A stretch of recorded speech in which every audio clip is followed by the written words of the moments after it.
a la sombra y al ejemplo de Enrique y de Washington Beltrán. Y a él le debo también el haber podido ingresar en este club y el contar aquí con mis mejores amigos. Son esas grandes oportunidades de la historia y de la vida que debo reconocer públicamente y que hoy se multiplica en brindarme la oportunidad de presentar como invitado y orador del día al doctor Nelson Castro, prestigioso médico argentino, pero además un distinguido periodista que a través de los medios, tanto escritos como televisión, mantiene con el Uruguay grandes lazos de amistad, de afecto y de relación. Por eso, al gusto que tenemos de recibirlo hoy, doctor, agrego la satisfacción de que se pueda encontrar usted entre viejos amigos unidos por esos lazos indisolubles del amor a la prensa. Bienvenido.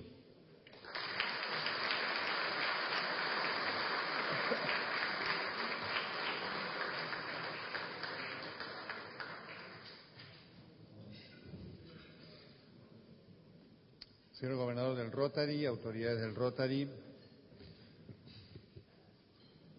a todos los presentes, al doctor Beltrán, yo quiero agradecerles enormemente la invitación, quiero agradecerles enormemente el afecto, quiero agradecerles enormemente la generosidad, quiero agradecerles enormemente la valoración hacia nuestro trabajo y nuestra persona, y quiero darles las seguridades que efectivamente me siento aquí como me siento en mi casa.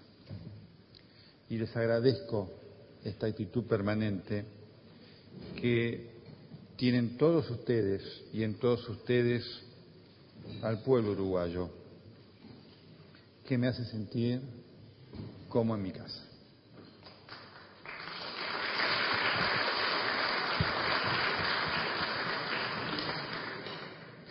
Y me resulta enormemente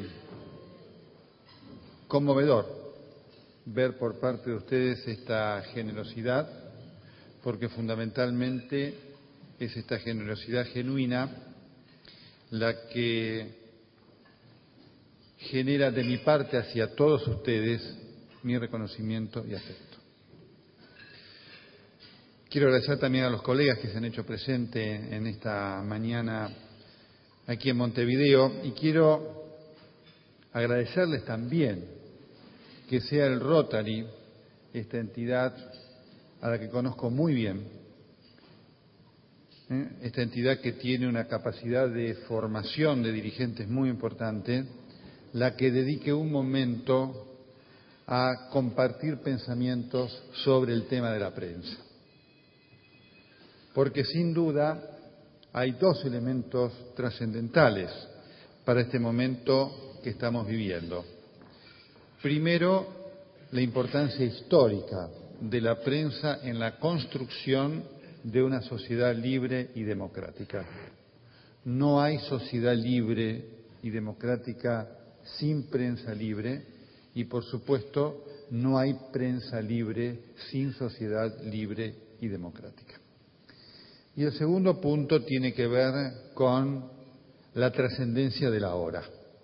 Y sin duda que este es un momento particularmente difícil, complicado para los medios de comunicación y para la prensa, como lo han sido todos los momentos a lo largo de la historia, solo que en estas circunstancias particulares el enorme desarrollo tecnológico le ha dado hoy a la prensa una posibilidad de comunicar a la sociedad lo que está pasando en tiempo real, que constituye para la estructura, para la dinámica de la vida de la sociedad un elemento novedoso y constituye para las estructuras de poder un desafío brutal que lamentablemente no tiene en muchos lugares del mundo una resolución óptima.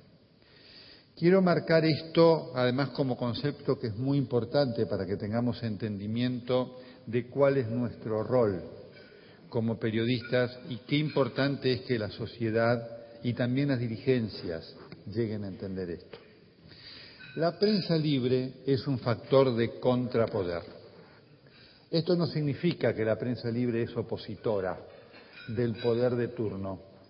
Quiere decir, significa que nosotros, la prensa, tenemos una concepción de la aproximación hacia la realidad distinta de la que tiene el poder.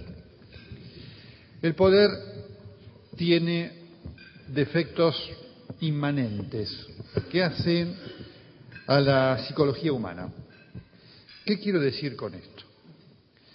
Quien tiene el poder, que desde un punto de vista nominativo, enunciativo, debería ser un factor de servicio, ya sabemos nosotros que llega muchas veces al poder para permanecer en el poder.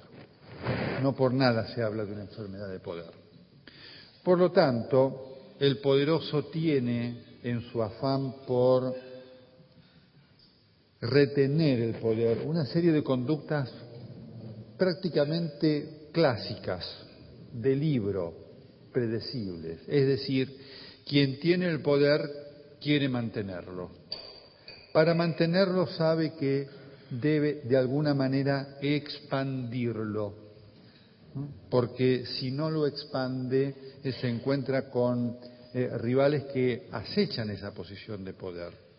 Y esa necesidad de expandirlo genera además la búsqueda del pensamiento hegemónico. El poderoso anhela que sea la mayor cantidad de gente posible la que comparte su pensamiento. Y esa combinación entre expansión del poder y hegemonía termina generando una conducta de intolerancia altamente manifiesta en sus relaciones con el resto de la comunidad política y de la sociedad. Es decir, este es el patrón clásico del poder. La necesidad de expansión para mantenerlo, la necesidad del pensamiento hegemónico y la intolerancia. Nosotros en la prensa trabajamos con un presupuesto exactamente contrario. Es decir, ¿cuál es nuestro concepto en la prensa para el trabajo? La diversidad. Nosotros sabemos en primera instancia que debemos aproximarnos a los hechos con la mayor cuota posible de veracidad. Un verdadero desafío para nosotros los periodistas en cada momento y ante cada circunstancia. Y frente a esto debemos saber que tenemos la necesidad de cumplimentar varios pasos conductuales importantes para cumplir con nuestro rol periodístico acorde con los principios de la ética periodística. Esos presupuestos implican dar una opinión sobre cada uno de los hechos. Nosotros tenemos una opinión, pero nosotros sabemos que esa nuestra opinión es una opinión y como toda lo es subjetivo. Y por lo tanto está sometida a la crítica de otras opiniones y además está sometida a la necesidad de reflejar opiniones distintas. Y este es un valor de la prensa. El reflejar la opinión del medio a través de los columnistas, a través de los editoriales y después tener las voces distintas.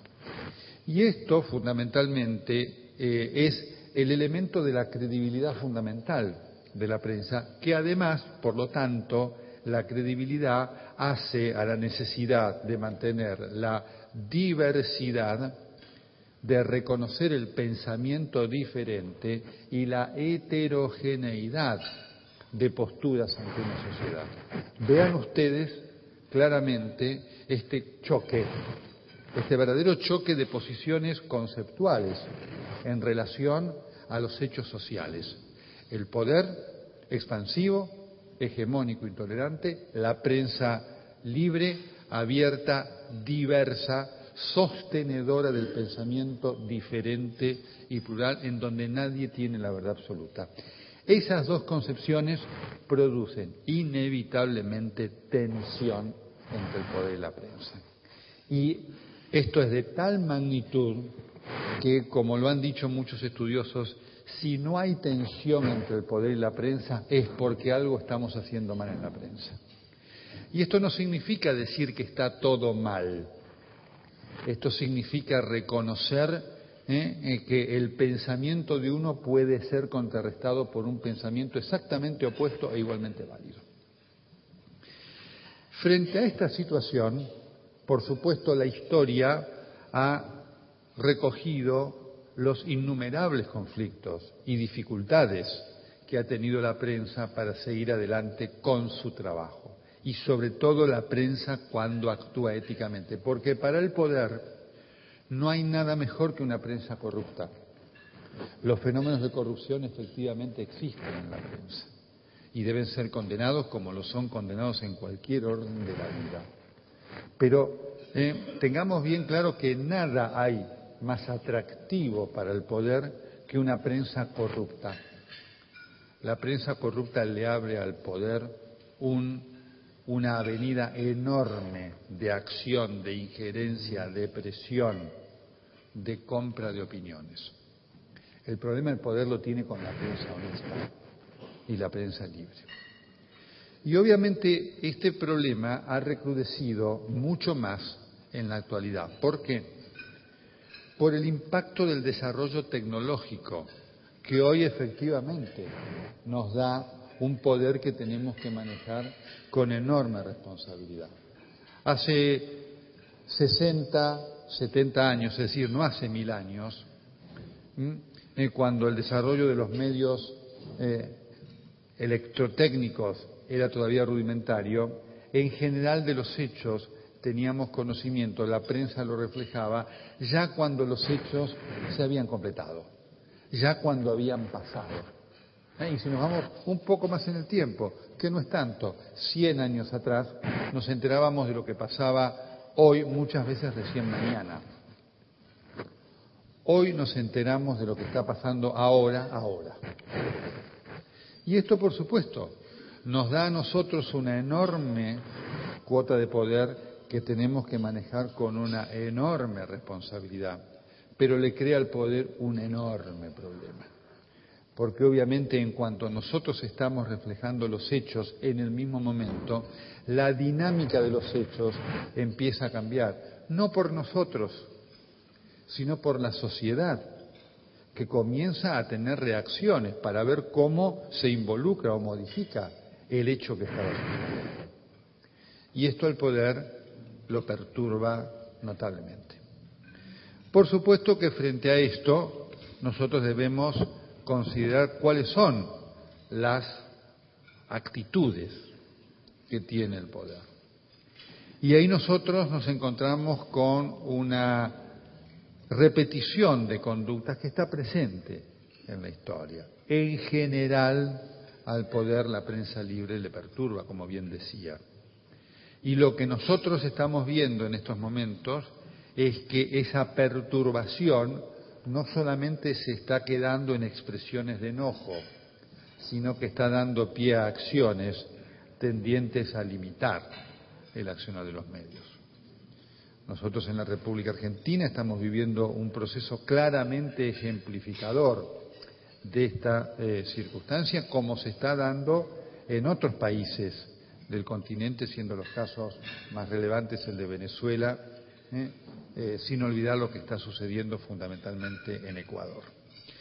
En Bolivia también la situación es muy difícil y por supuesto que dentro del marco de dificultades que nos abarcan a todos, estos países, los países que acabo de mencionar, la Argentina, Venezuela, Ecuador, Bolivia, al margen por supuesto de la situación en Cuba, constituyen puntos críticos muy importantes que están marcando un avance del poder, no en pos de generar una prensa más plural y libre, porque es cierto que hay una necesidad de regulación para la búsqueda de evitar la conformación de monopolios. Esto es cierto.